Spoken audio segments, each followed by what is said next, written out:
같이 보실 하나님의 말씀은 골로새서 3장 1절에서 17절 말씀입니다. 골로새서 3장 1절에서 17절을 함께 교독하시겠는데 제가 1절부터 봉독하도록 하겠습니다. 다 찾으셨으면 제가 1절부터 봉독하겠습니다. 그러므로 너희가 그리스도와 함께 다시 살리심은 받았으면 위의 것을 찾으라. 거기는 그리스도께서 하느님 우편에 앉아 계시느니라. 위의 것을 생각하고 땅의 것을 생각하지 말라. 이는 너희가 죽었고 너희 생명이 그리스도와 함께 하느님 안에 감추어졌음이라. 우리 생명이신 그리스도께서 나타나실 그때에 너희도 그와 함께 영광 중에 나타나리라. 그러므로 땅에 있는 지체를 죽이라. 곧 음란과 부정과 사욕과 악한 정욕과 탐심이니 탐심은 우상 숭배니라. 이것들로 말미암아 하나님의 진노가 임하느니라. 너희도 전에 그 가운데 살 때에는 그 가운데서 행하였으나 이제는 너희가 이 모든 것을 벗어버리라. 곧 분함과 노여움과 악의와 비방과 너희 입에 부끄러운 말이라. 너희가 서로 거짓말을 하지 말라. 옛 사람과 그 행위를 벗어버리고 새 사람을 입었으니 이는 자기를 창조하신 이의 형상을 따라 지식에까지 새롭게 하심을 입은 자니라. 거기에는 헬라인이나 유대인이나 헬라파나 무할레나 야만인이나 수구디안이나 종이나 자유인이 차별이 있을 수 없나니 오직 그리스도는 만유시요 만유 안에 계시니라. 그러므로 너희는 하나님이 택하사 거룩하고 사랑받는 자처럼 긍휼과 자비와 겸손과 온유와 오래 참음을 옷 입고 누가 누구에게 불만이 있거든 서로 용납하여 피차 용서하되 주께서 너희를 용서한 것 같이 너희도 그리하고 이 모든 것 위에 사랑을 더하라. 이는 온전하게 매는 띠니라.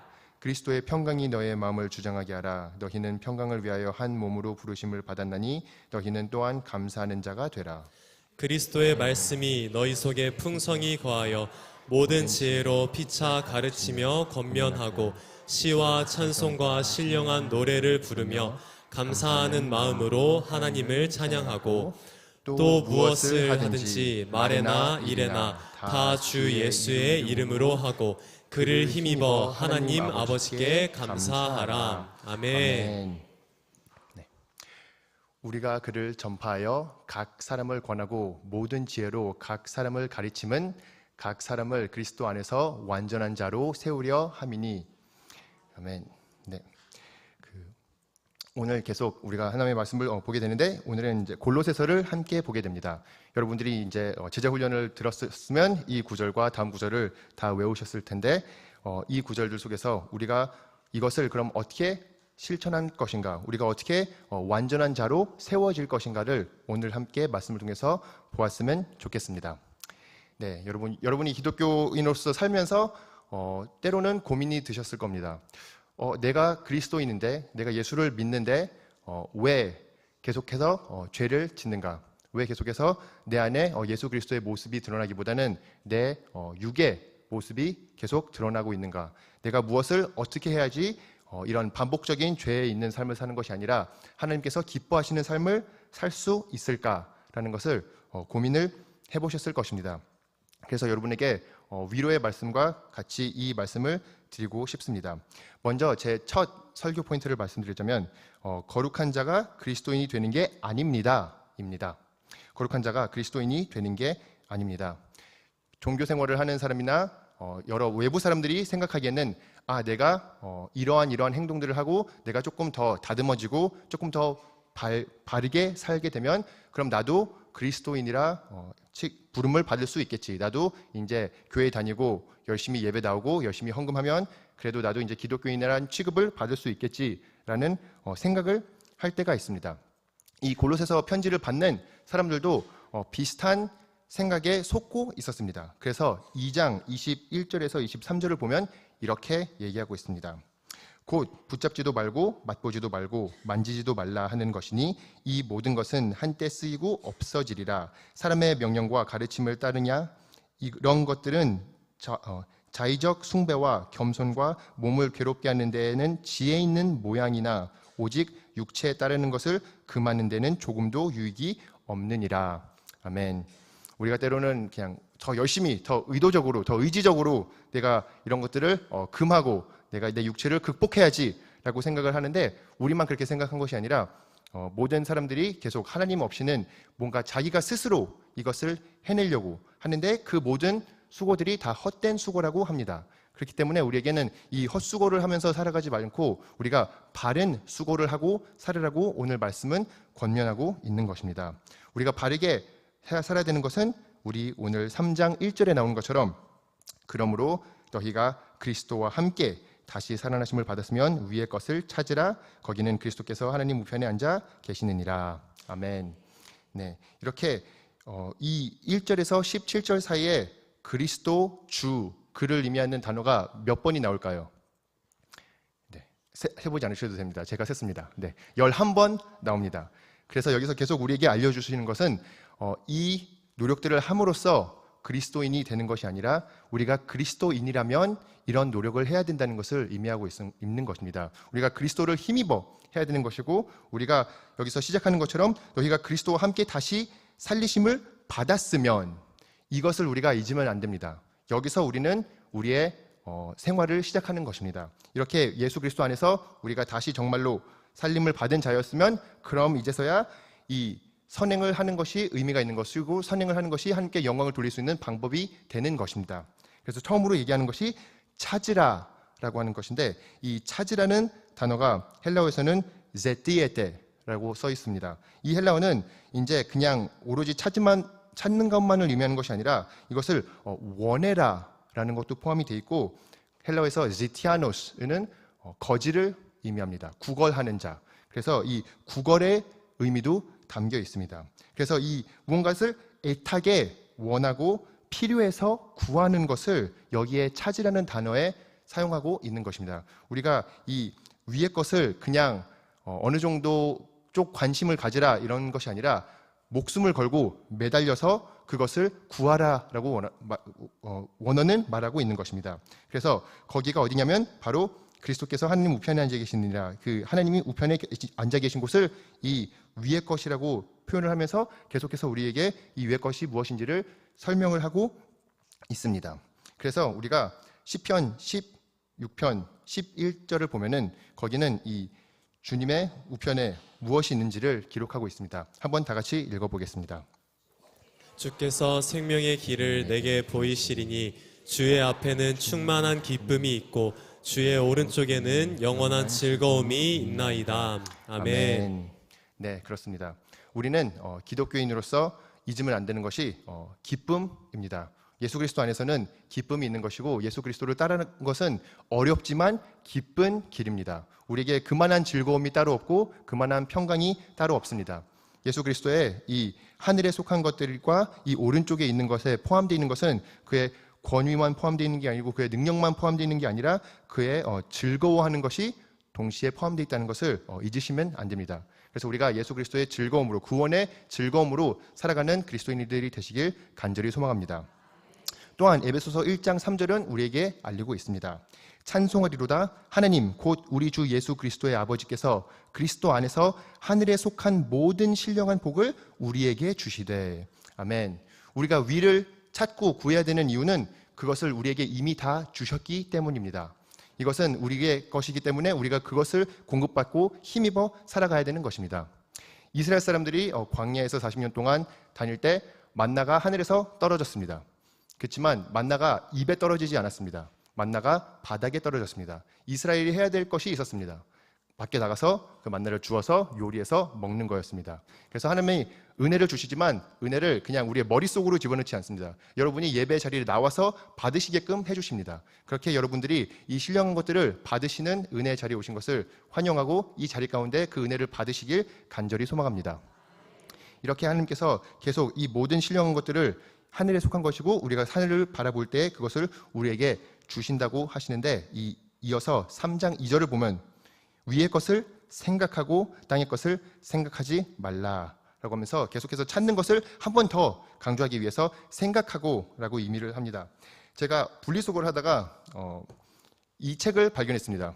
이 책은 좋은 생각이라는 책입니다. 혹시 이 책이 어떤 책인지 아시나요? 이거는 기독교 서적이 아닙니다. 이거는 그냥 무신론자들이 큐티를 우리가 하듯이 이 책을 보면서 위로를 받습니다. 여기에 제목들 중에 기적이라는 제목도 있고 뭐 어머니의 믿음이라는 이런 제목들도 있습니다. 그렇지만 기독교와 아무런 관련이 없는 내용입니다. 이 세상 사람들이 좋은 생각이 몸에 좋으니까, 건강에 좋으니까 그냥 이렇게 열심히 책을 보면서 읽고 하는데, 그럼 우리는 뭐가 있죠? 하나님의 말씀이 있습니다. 우리가 하나님의 말씀이 있는 자로서 그럼 얼마나 더 열심히 하나님의 말씀을 묵상해야 되겠습니까? 우리가 얼마나 더 열심히 하나님을 쫓고 하나님의 생각을 생각하면서 살아야겠습니까? 우리가 그렇게 하나님의 말씀을 갈망하고 찾고 생각하는 자가 되시길 간절히 소망합니다. 여기서 이 생각하고도 헬라어 단어에서는 프로네이데라는 단어를 사용하는데, 그것도 이제 그냥 떠오르는 생각을 의미하는 것이 아니라 의도적으로 선택적으로 집중해서 하는 생각을 의미하는 것입니다. 그래서 같은 의미로 그냥 이것이 흘러 지나가는 그런 심심한 시간을 떼어가는 그런 생각하는 것이 아니라 그것을 의도적으로 하고, 또한 이 단어를 바꿔서 얘기했을 때는 또 분별력이 있는 자 아니면 신중한 자라는 뜻도 될 수 있습니다. 그렇게 우리가 이 하나님 것들을 잘 부지런히 의도적으로 분별력 있게 생각하라고 알려주고 있는 것입니다. 그렇게 했을 때는 우리가 이제 그리스도 안에서 우리의 정체성을 알게 되고 그리스도 안에서 우리가 어떻게 살아야 될지를 알 수 있다는 것이고, 그 능력도 또한 우리에게 주어진다는 말씀인 것입니다. 그래서 두 번째 설교 포인트는 그리스도인이면 거룩한 신분을 이미 받은 자입니다. 그리스도인이면 거룩한 신분을 이미 받은 자입니다. 3절에 이어서 보면 이는 너희가 죽었고 너희 생명이 그리스도와 함께 하나님 안에 감추어져 있음이라. 4절 우리 생명이신 그리스도께서 나타나실 때에 너희도 그와 함께 영광 중에 나타나리라. 아멘. 네, 제가 예전에 그 심리학을 공부할 때 한 케이스를 들었었습니다. 이제 한 가족이 이미 자기네 1살 정도 된 아이가 있는데 이제 한 3살 정도 된 딸을 입양을 했습니다. 입양을 해서 고아원에 살다가 그 딸이 이제 자기들과 같이 사는데 집에 밤만 되면 이상한 일이 벌어진다고 합니다. 갑자기 자기네들 아들 그 침대에 쓰레기가 나타난다고 합니다. 거기에는 바나나 껍질도 생기고 과자 부스러기도 나오는데, 이게 어떻게 된 거냐면 그 아이가 계속 그것을 주는 겁니다.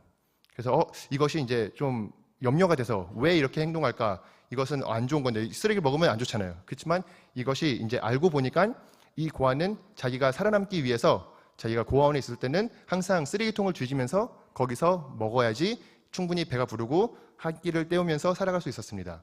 그렇기 때문에 자기가 자기 동생한테 해를 주려고 하는 것이 아니라 그 자기 동생도 챙겨준 거였습니다.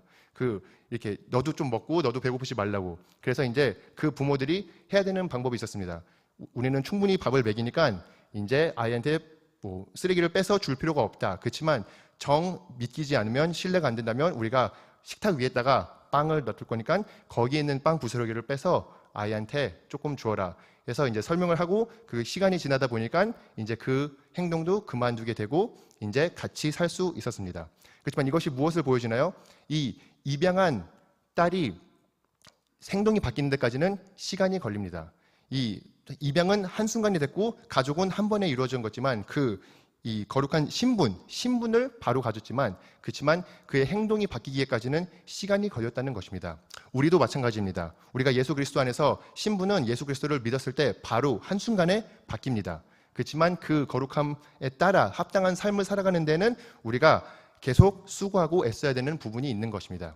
그래서 그것을 우리가 어떻게 하면 되는지 계속해서 하나님의 말씀이 우리에게 알려주고 있는 것입니다.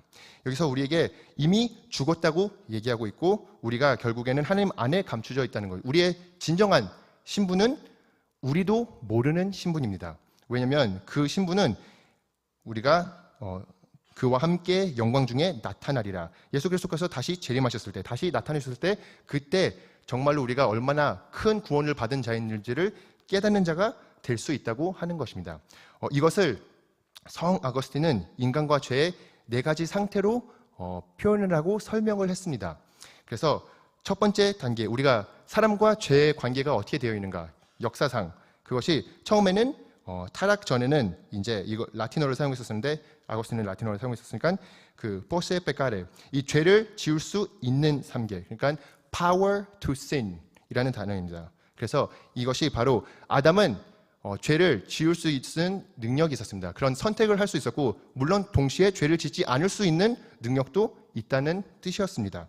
그래서 죄를 짓지 않은 자로서 죄를 지을 수 있는 상태에 있었습니다. 그렇지만 율법 아래에 있는 우리 타락 후의 상태는 non posse non peccare, 죄를 지을지 않을 수 없는 상태를 의미합니다. 이것은 우리가 죄밖에 지을 수 없다는 상태를 의미합니다. 예수 그리스도 밖에 있는 사람들은 죄를 짓는 것이 선택이 아니라 죄의 종노릇을 할 수밖에 없는 자들인 것입니다. 왜냐하면 예수 그리스도의 자유가 없기 때문에, 그렇기 때문에 이 율법 아래 있는 사람은 타락 후에는 죄를 지을 수밖에 없는 그런 존재로 인류의 역사는 흐르고 있으나 결국 예수 그리스도를 통해서 예수 그리스도를 믿고 신뢰한 상태, 회심을 한 상태는 은혜 아래 있는 상태를 의미합니다. 그것이 우리가 오늘 살아가고 있는 상태입니다. 그 상태에서는 죄를 짓지 않을 수 있음. posse non peccare.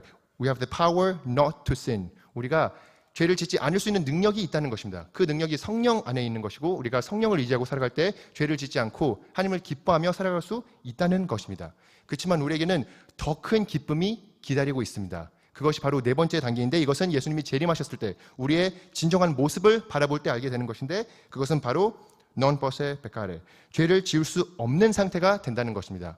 우리는 그때는 죄를 짓지를 원치 않을 것이고 죄를 지을 수도 없을 것입니다. 하나님을 완벽하게 온전하게 사랑하며 찬양하며 따를 수 있을 것입니다. 그것은 우리의 희망뿐만이 아니라 우리의 확실한 미래인 것입니다. 그렇기 때문에 우리는 이것을 기뻐하며 이것을 바라보며 우리의 오늘을 이 초점에 맞춰 살아가야 된다는 것을 의미하고 있습니다.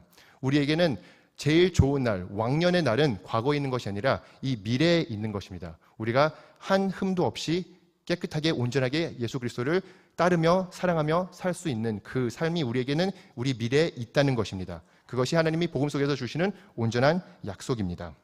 이렇게 우리가 영광 중에 같이 나타나게 될 것입니다. 그렇기 때문에 5절을 우리에게 말씀해주고 계신 겁니다. 그러므로 땅에 있는 지체를 죽이라. 3절에는 이미 이는 너희가 죽었고 라고 써 있는데 이제 5절에는 그러므로 땅에 있는 지체를 죽이라 라고 얘기하고 있습니다. 그 전에 3절에 죽었고는 우리의 현재 현실을 말씀하시는 것입니다. 우리는 이미 죽은 자입니다. 예수 그리스도 안에서 우리의 죄로부터 죽은 자이지만 그렇지만 죽은 자로서 해야 될 게 있다는 것입니다. 죽은 자이기 때문에 우리의 지체를 죽여야 된다고 얘기하고 있습니다. 그 지체 속에는 무엇이 있을까요? 곧 음란과 부정과 사욕과 악한 정욕과 탐심이니 탐심은 우상 숭배니라. 아멘. 이렇게 우리에게 결국 우리가 죽은 자로서 남아있는 이 옛 습관들을 벗고 죽여야 된다는 것을 의미하고 있습니다. 그래서 계속해서 이 음란이나 부정과 사욕은 설명하지 않아도 여러분이 죄인 것을 알 수 있고 그것이 이제 우리가 예수 그리스도 안에 있으면은 우리가 육신을 따라 살아갈 때는 그것을 쫓으나 우리가 성령을 따라 살 때는 그것을 죽일 수 있는 자들이고 그것을 극복할 수 있는 자들인 것을 알고 있을 것입니다. 그렇지만 탐심은 왠지 좀 괜찮을 것 같지 않나요?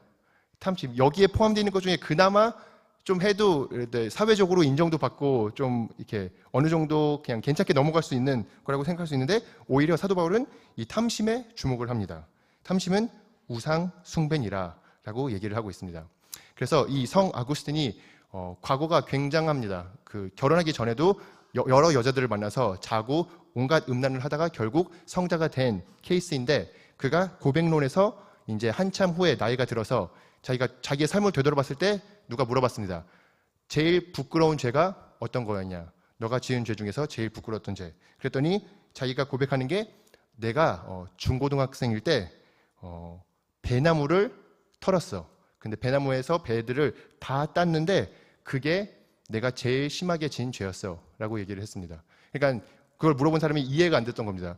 아니 내가 아는 죄도 더 심한 죄들이 훨씬 많이 있는데 어떻게 그게 제일 심한 죄냐고 물어보는데 그가 설명하기로 나는 배를 좋아하지 않아 라고 얘기를 했습니다. 그러니까 그 행동을 한 유일한 이유는 그냥 하나님께 거역하는 것, 죄를 짓는 것 자체가 즐거워서 했다는 것입니다. 다른 동기부여가 없었고 오로지 하나님께 죄 짓는 것 그 한 가지 이유로 그 행동을 했다는 것입니다.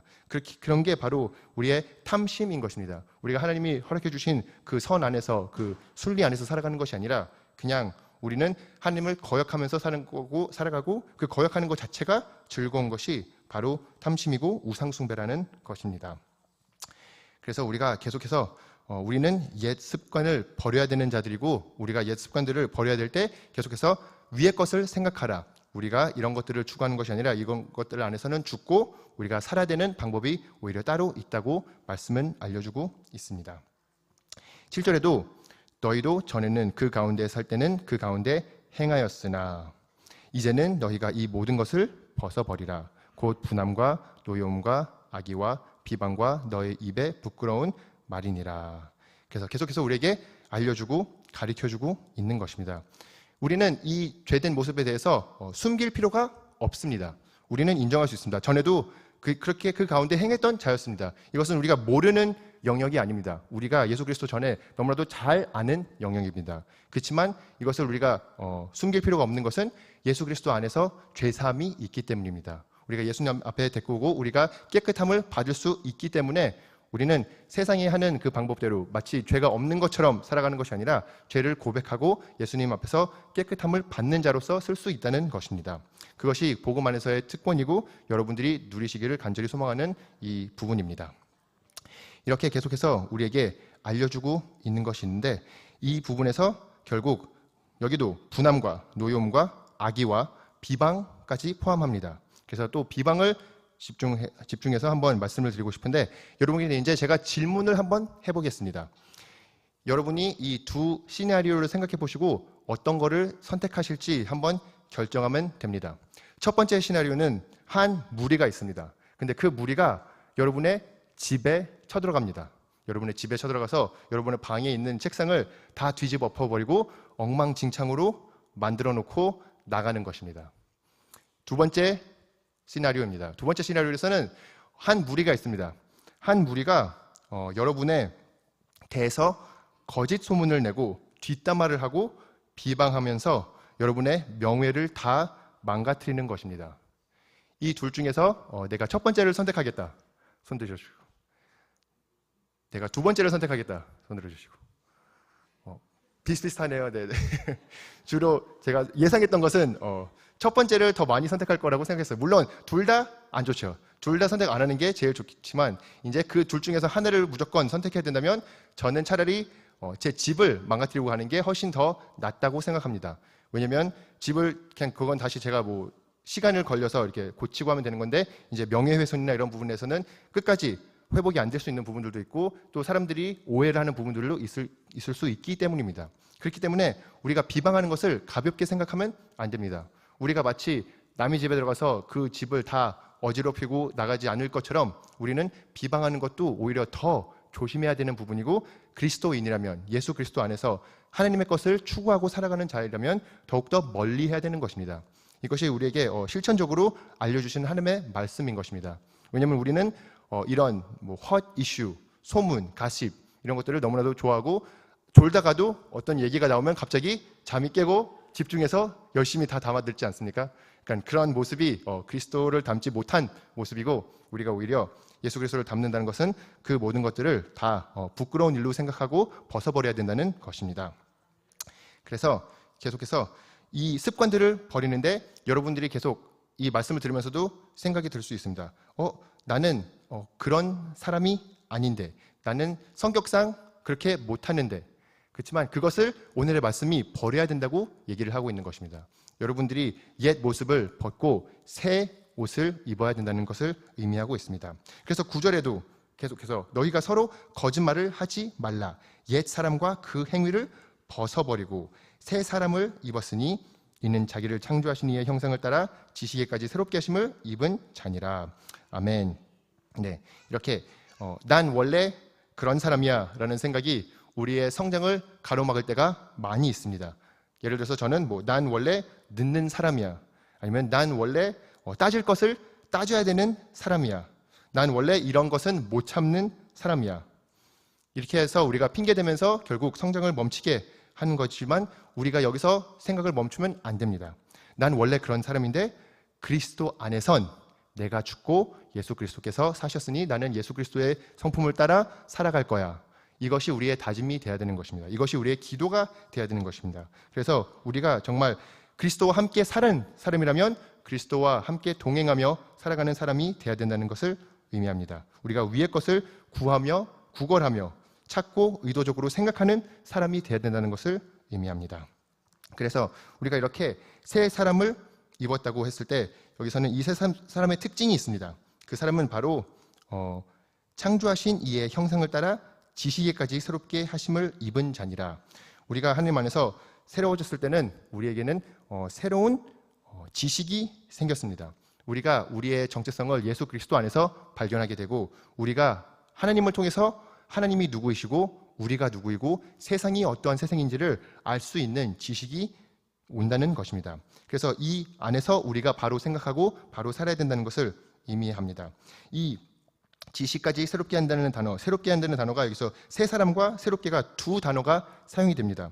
하나는 네온이라는 단어가 사용되고 또 하나는 아나게노메노스 두 단어가 합쳐서 사용되는 건데 게노도 이제 신약 성경을 게니디아티키라고 얘기하고 이 두 단어를 사용해서 다시 아니면 위로부터 새로워진 자, 그것이 우리라는 것입니다. 그래서 우리는 성도라고 서로를 부르죠.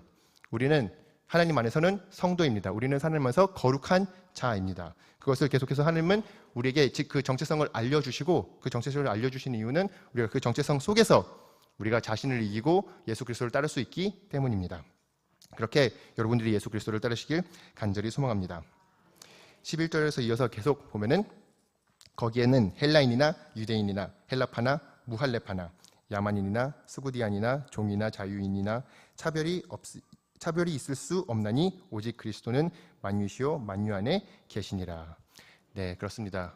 우리 사회도 그렇고 예전 사회도 그렇고 다 이런 것들은 되게 중요한 일부였습니다. 이것을 알아야 서로 어떻게 대하고 어떤 방식으로 그 사람을 존중할지 무시할지 이런 것들이 다 결정이 되는 수단이었습니다. 그렇지만 우리 안에선 예수 그리스도 안에선 우리는 다 하나라는 것을 의미하는데 이것이 바로 사도 바울이 이 글을 쓰면서 아마 저는 왠지 사도행전 9장 4절이 떠올랐을 것 같습니다. 거기에는 사도 바울이 예수님을 처음 만나는 그 장면인데 땅에 엎드려져 들음에 소리가 있어 이르되 사울아 사울아 너가 어찌하여 나를 박해하느냐 하거늘 이라는 그 말씀을 들었을 때 사도 바울은 좀 충격이 있었을 것 같습니다. 본인은 분명히 스테반을 어떤 사람을 그 사람이 뭐 유대인일 수도 있고 헬라인일 수도 있고 또 할레인일 수도 있고 무할레인일 수도 있는데 하나님은 그렇게 분류하지 않습니다. 왜 내 사람을 내 그리스인을 내 헬라인을 내 유대인을 이렇게 얘기하지 않고 왜 나를 박해하느냐라고 말씀하십니다. 그렇게 그리스도인은 그리스도와 뗄래야 뗄 수 없는 존재가 되었다는 것입니다. 예수님께서 하나님께서 자기 자신이라고 표현할 정도로 우리는 가까운 그 정체성에 합한 자가 된 것입니다. 그렇기 때문에 이 모든 것이 다 제일 핵심적인 부분이고 제일 핵심적인 요소라는 것입니다. 여러분이 서로에게 잘 대하고 존중해줘야 되고 하나님의 뜻대로 서로 대해야 되는 이유가 그리스도인이시기 때문입니다. 여러분도 그리스도인이시고 여러분의 옆 사람도 그리스도인이기 때문에 그렇게 살아야 된다는 것을 의미하는 것입니다. 그것보다 중요한 것이 없고 그것보다 우리를 가릴 수 있는 것이 없다는 것을 의미하고 있는 것입니다. 그렇게 해서 계속해서 우리에게 알려주신데 세 번째 설교 포인트는 바로 우리의 거룩한 신분을 거룩한 삶으로 실천해내야 됩니다. 인 것입니다. 우리의 거룩한 신분을 거룩한 삶으로 실천해내야 된다는 것입니다. 12절에는 우리의 정체성에 대해서 다시 한번 얘기해주고 있습니다. 그러므로 너희는 하나님의 택하사 거룩하고 사랑받는 자처럼 이 노란 색깔로 색칠되어 있는 부분은 우리가 노력하는 부분이 아닙니다. 이것은 하나님께서 우리에게 주신 부분입니다. 이것이 사실이기에 이것이 우리의 정체성이기에 우리가 긍휼과 자비와 겸손과 온유와 오래 참음을 옷 입어야 된다고 말씀해주고 계신 것입니다. 네, 이렇게 우리가 정말로 우리가 예수 그리스도 안에서 무엇을 얻었는지 우리의 정체성이 얼마나 밝고 얼마나 감사할 이유가 되는지를 깨달았을 때는 우리가 하나님께서 원하는 삶을 더 쉽게 더 즐겁게 살 수 있습니다. 우리의 마음 가운데 그런 여유가 생기고 그렇게 해서 우리가 더욱더 긍휼과 자비를 베풀 수 있는 자 더욱더 겸손과 온유함으로 살아갈 수 있는 자가 되는 것입니다. 여러분 하나님의 말씀을 받아 들으실 때, 하나님의 말씀을 묵상하시고 외우시고 더 가까이 하실 때 여러분은 깨달아야 되는 부분이 하나 있습니다. 그것은 바로 내가 괜찮은 사람이구나가 아닙니다. 내가 참 죄인이구나. 내가 참 부족한 사람이구나. 우리의 잣대는 예수 그리스도입니다. 예수 그리스도가 완벽한 삶을 사셨고 하나님께서 바라시는 사람에 대한 삶이었습니다. 그렇지만 그 삶에서 비춰 우리를 비교해 봤을 때 내가 너무나도 큰 죄인이구나. 그렇지만 그 동시에 깨달아야 되는 것이 그렇지만 우리 구세주는 너무나도 큰 구세주이시구나. 너무나도 위대하신 하나님이시구나. 그래서 이 여러분의 겸손이 정말 성경적인 겸손이 되시길 간절히 소망합니다.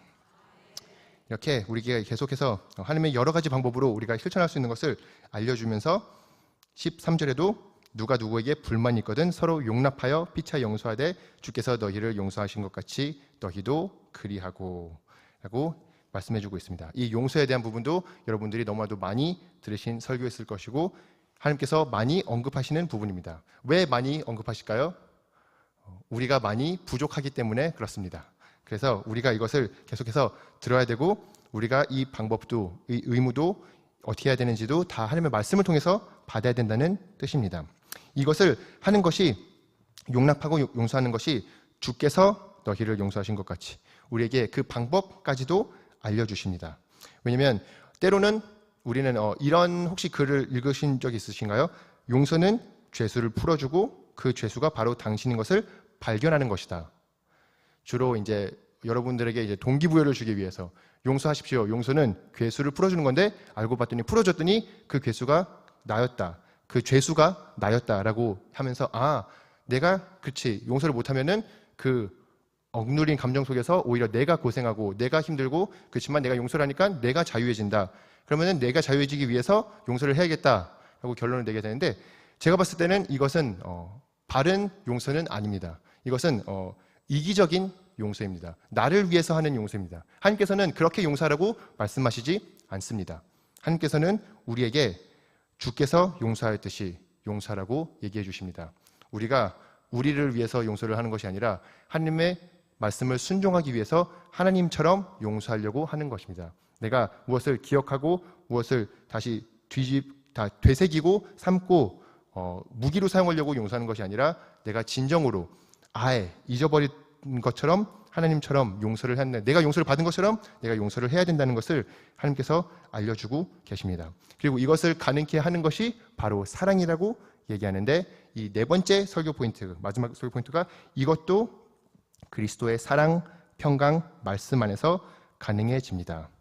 우리가 계속해서 그리스도를 중심에 둬야 됩니다. 그리스도를 중심에서 벗어나는 순간 우리는 다시 우리의 스스로의 의로, 우리의 스스로의 노력으로 행하려고 할 것인데 이 거룩해지는 삶을 살아가는 실천해 나가는 과정 속에서도 우리는 결국 그리스도를 의지해야 되고 그리스도를 힘입어야 된다는 것을 다시금 알려주고 있습니다. 14절이 이 모든 것 위에 사랑을 더하라 이는 온전하게 매는 띠니라 라고 얘기하면서 우리가 그때 혹시 쎄쎄쎄 때 우리 배종 목사님이 입은 그 로마 전투복을 보셨으면은 그 벨트도 또한 포함이 되어 있었을 때 그 치마를 입고 있었지 않았습니까? 그 치마를 입고 있었을 때 벨트의 역할은 그 치마를 살짝 올려서 전쟁에 섰을 때 그것을 딱 묶었을 때 이제 모든 갑옷이 움직이지 않고 잘 싸울 수 있게 가능케 해주는 그 역할을 합니다. 그것이 바로 띠의 역할이었습니다. 그냥 액세서리가 아니라 이제 활동적으로 움직일 수 있기 위해서 그런 띠를 주었는데 이 온전하게 매는 띠가 바로 사랑이라고 합니다. 우리가 이것을 실천하고 겸손하게, 온유하게, 자비롭게 살려면 이 사랑이 필요하다는 것입니다. 사랑이 그 중심에 있었을 때 우리는 그 모든 것이 다 얼맞게 바르게 행동으로, 실천으로 옮겨질 수 있다는 것입니다.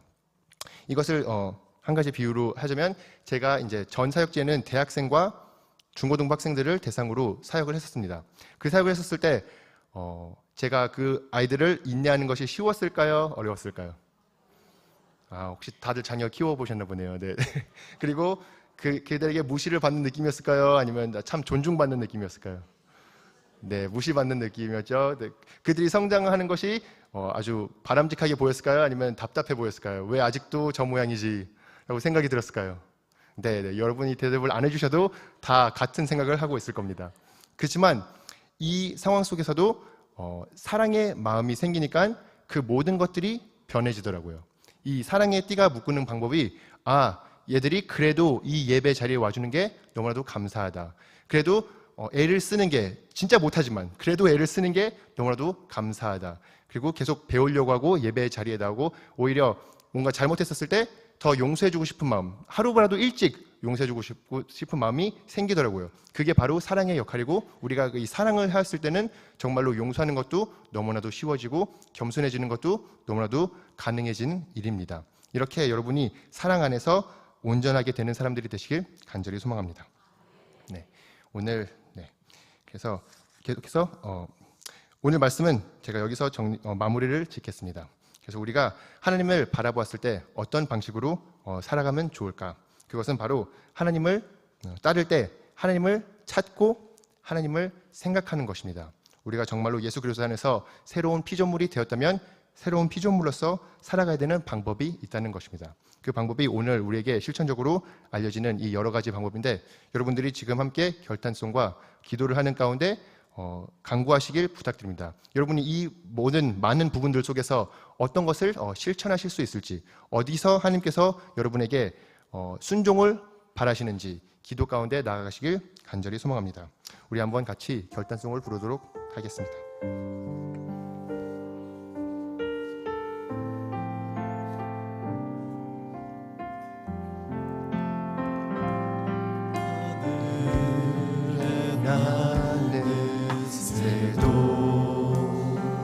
주 손길 돌보시네 온 땅에 충만한 주 사랑으로 내 마음을 덮으소서 주 나를 부르셨네 주의 영광 위에 모든 사람 이끄소서 주의 영광으로 주 말씀 향하여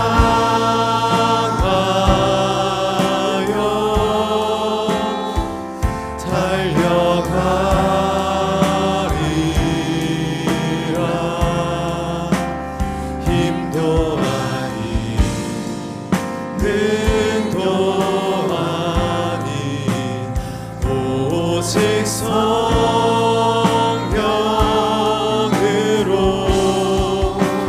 주 얼굴 향하여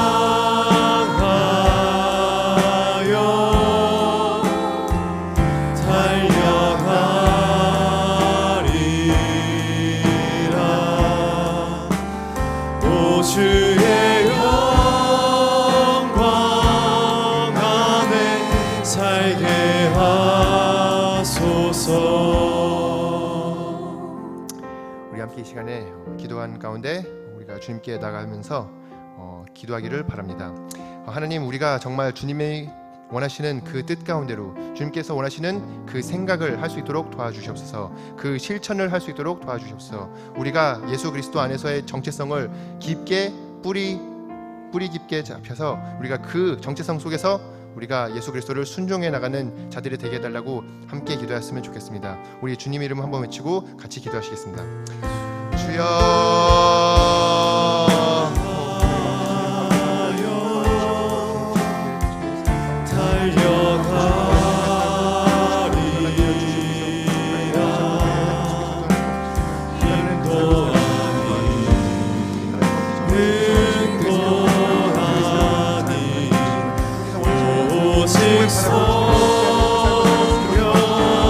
성령으로 주 얼굴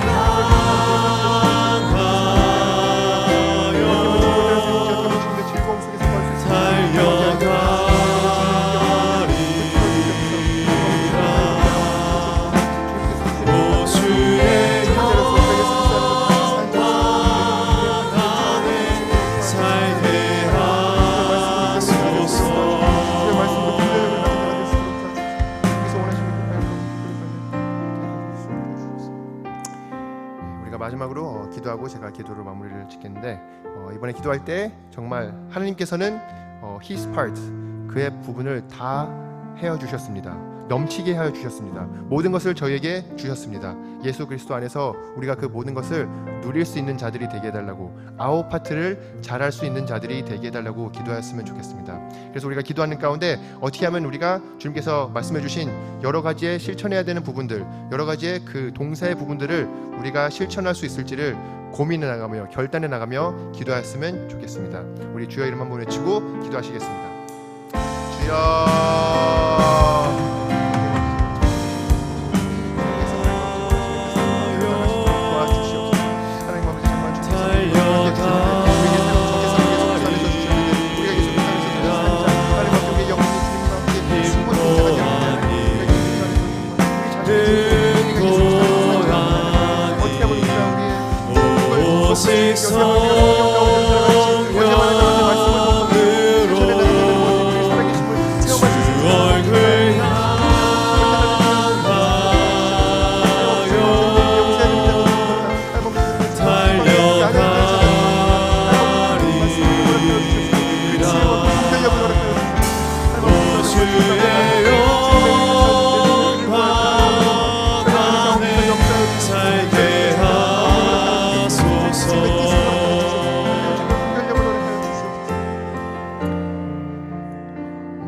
하나님 아버지, 오늘 또한 예배 자리로 불러주시니 감사합니다.